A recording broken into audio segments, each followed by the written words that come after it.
ગુજરાતમાં જે જમીનના પ્રકાર જોવા મળે છે મોટા ભાગના સેમ જ છે. એક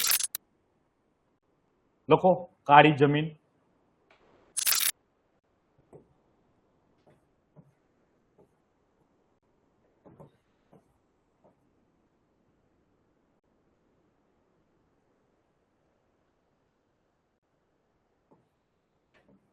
ગોળાળુ જમીન, ત્યારબાદ લખો કાંપની જમીન, રેતાળ જમીન, ખારાશ વાળી દરિયા કિનારાની જમીન.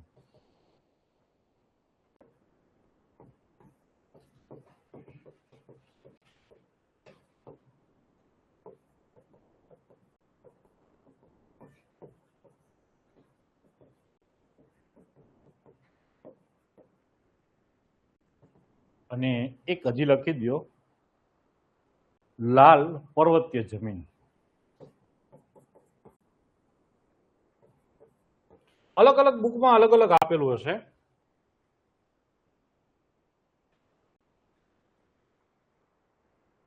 કાળી જમીન કયા વિસ્તારમાં જોવા મળે છે?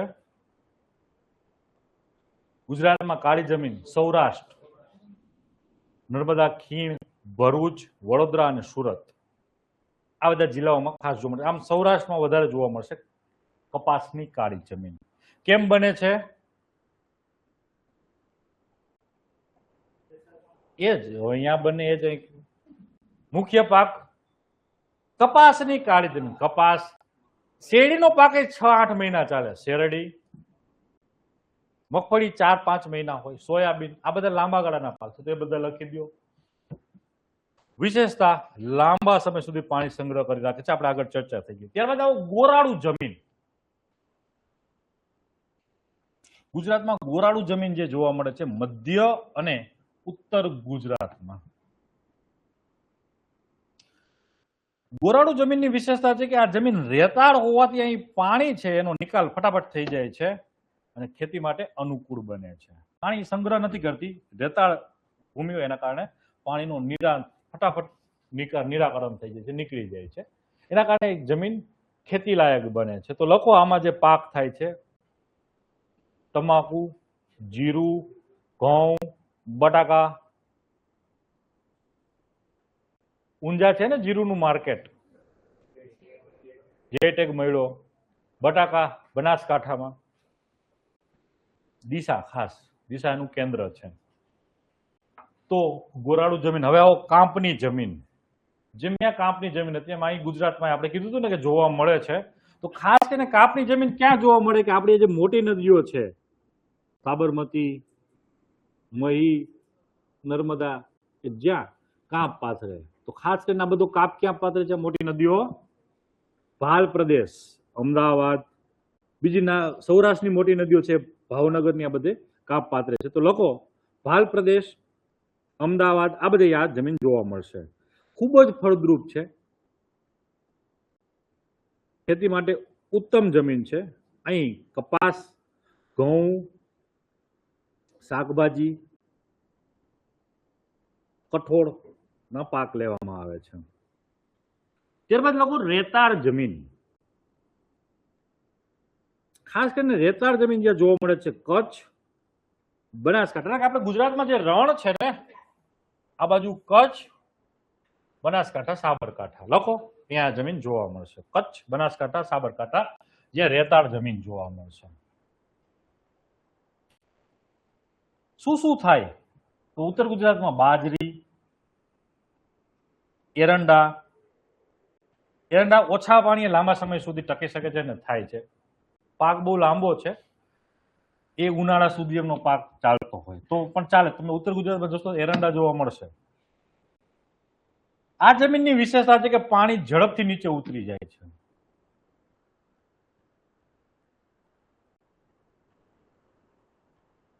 ત્યારબાદ લખો ખારાશવાળી દરિયા કિનારાની જમીન. તો દરિયા કિનારે જોવા મળે ક્યાં ક્યાં? મોટા મોટા સ્થળો દક્ષિણ ગુજરાત, કચ્છ,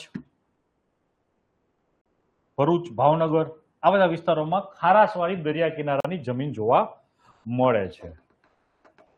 આની વિશેષતા એ છે કે ખારાશનું પ્રમાણ વધુ હોવાથી ખેતીને લાયક બનતી નથી, એટલે આમાં પાક આપણે લખવાના આવે નહીં. ત્યારબાદ લાલ પર્વતીય જમીન. ગુજરાતમાં તમને લાલ પર્વતીય જમીન જોવા મળશે જંગલ વિસ્તારોમાં વધારે. આ જંગલ વિસ્તારોમાં જમીન હોય તો ક્યાં છે? ડાંગ, સાપુતારા, પૂર્વ પર્વતીય પટ્ટો, આ બધા જગ્યામાં તમને વધારે જોવા મળશે. તો અહીં બધે ડાંગર, મકાઈ, જુવાર, બાજરી વધુ પાક થાય છે, તો એ લખી દો અહીંયા પાક.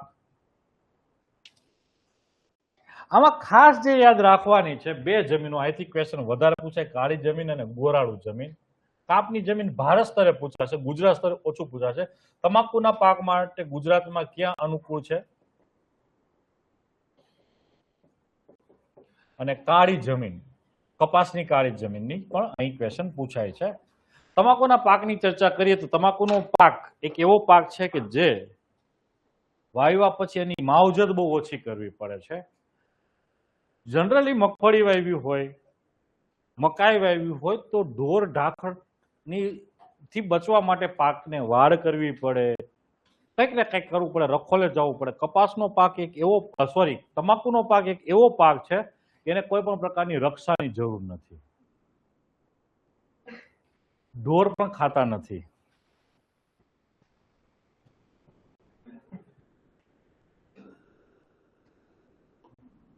કોરોના સમયગાળામાં, લોકડાઉનમાં અમારા ગામમાં એક ખેતરમાં તમાકુ વાવેલું હતું.